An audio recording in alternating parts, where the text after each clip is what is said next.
Good morning. आज हम ये बताएंगे कि जस्ट नाउ रहने पर भी सिंपल पास्ट टेंस का प्रयोग किया जाता है।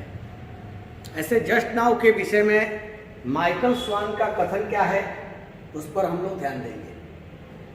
जस्ट नाउ के लिए माइकल स्वान जो एक ग्रामेरियन थे, वो माइकल स्वान कहते हैं कि just now can mean, just now का मतलब हो सकता है आइदर या तो एट दिस मोमेंट, इस क्षण, इस पल, या अर्थ हो सकता है अ फ्यू मोमेंट्स एगो, कुछ क्षण पहले।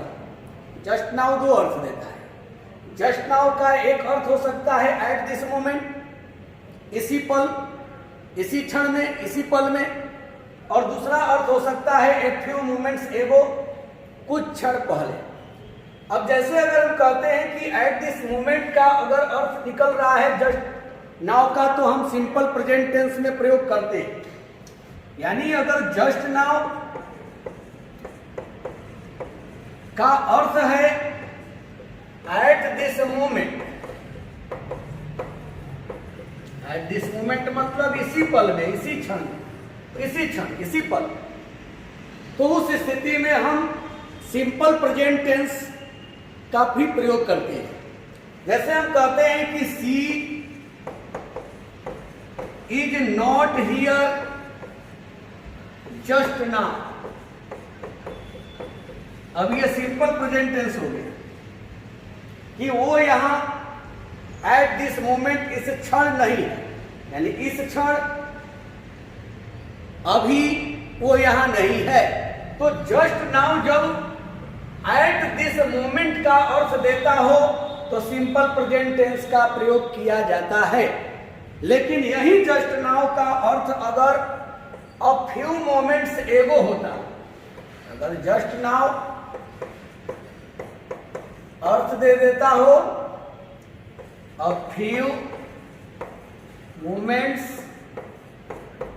एगो, कुछ क्षण पहले, ए फ्यू मोमेंट्स एगो अगर अर्थ आ जाए जस्ट नाउ का, तो इस विषय में माइकल स्वान कहते हैं कि दो पोजीशन होगा। एक पोजीशन बनता है एंड पोजीशन का। अगर जस्ट नाउ अंत में दिया हुआ है तो हम सिंपल पास्ट टेंस का प्रयोग करते हैं। अगर जस्ट नाउ का प्रयोग एंड पोजीशन में हुआ है तो सिंपल पास्ट टेंस का प्रयोग करते हैं। जैसे अगर हमने कहा कि ही came here just now.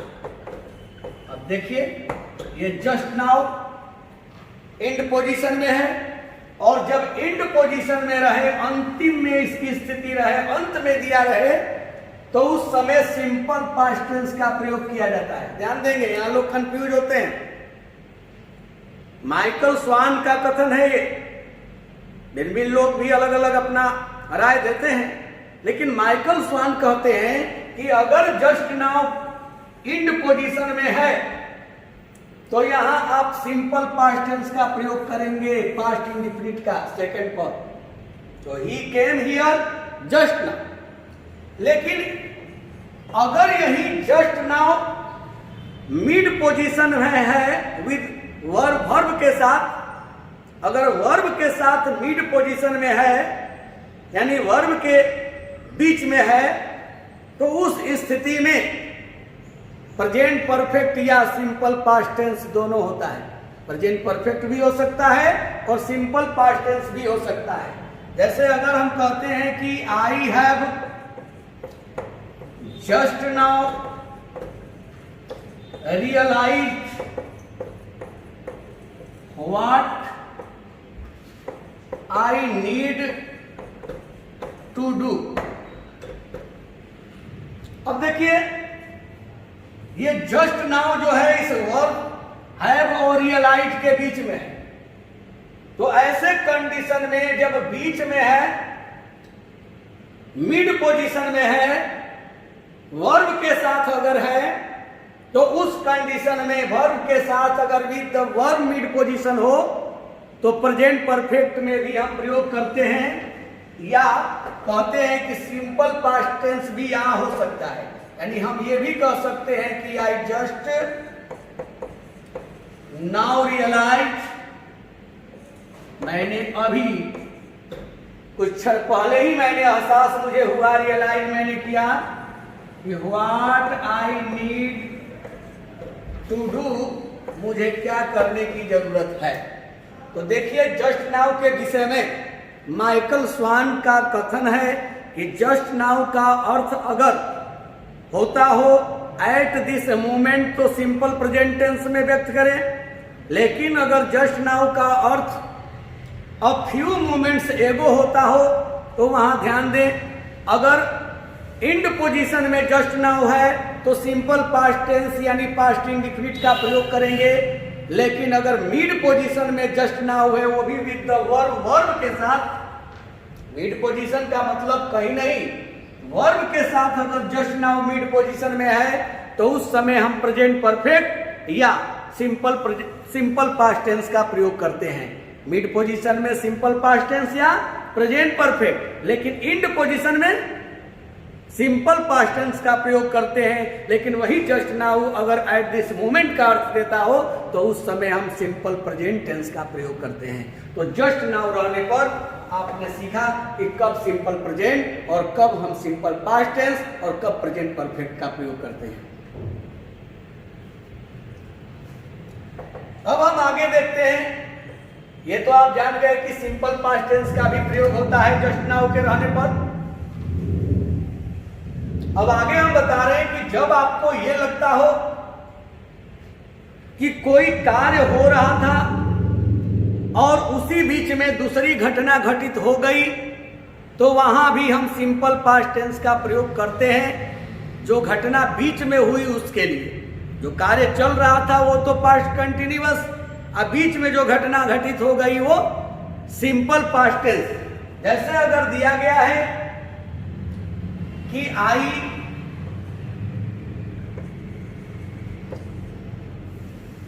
was sitting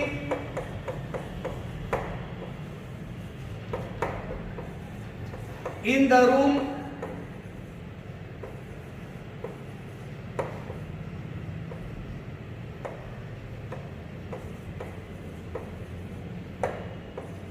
when he blank दिया गया है।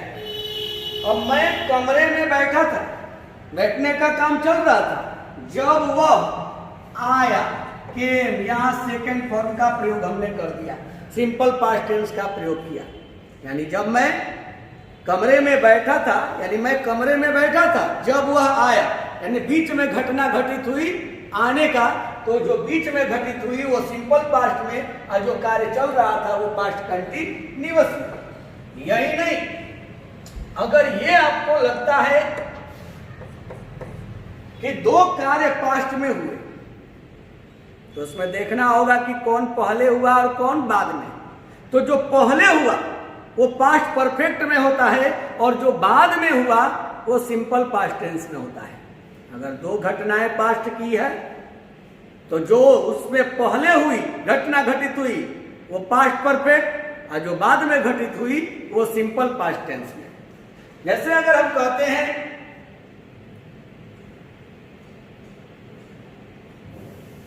कि ही